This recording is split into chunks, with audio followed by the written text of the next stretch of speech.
Today I want to talk about spinal decompression therapy.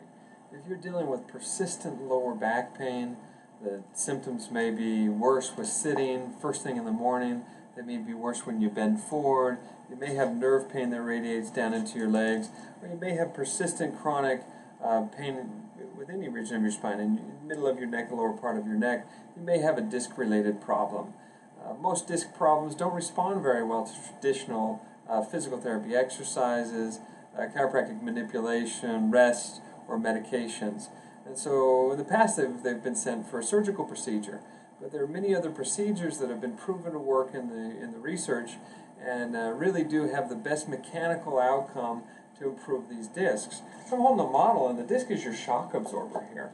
As that disc is damaged, they can get fissures that occur, and if I was strong enough I could squeeze that, and there can be material that actually protrudes out in that little space right through there. So the outside of the disc structure is called the annulus. The inside is called the nucleus. So as the annulus tears, you can get discogenic pain, very sharp pain that worsens as you put pressure into it.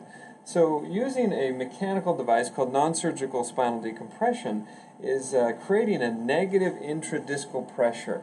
So this device allows us to target into that disc, to stretch the disc itself apart and create enough of a drop in pressure to create a vacuum.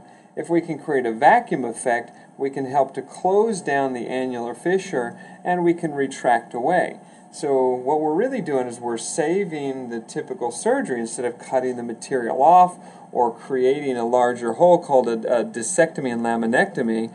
We're retracting it. Now, the good with this machine, this is a very easily tolerated piece of equipment that helps significantly with pain. The bad part is it doesn't heal the annulus. So the damage is there, but there's a whole lot less pain. About 50% of people that have chronic spinal pain can do remarkably better, much better with this type of procedure. But usually we have to combine the decompression, the mechanical effects, with then getting the annulus to change, the damage to change. We do that with using regenerative medicine, and we do that with lasers.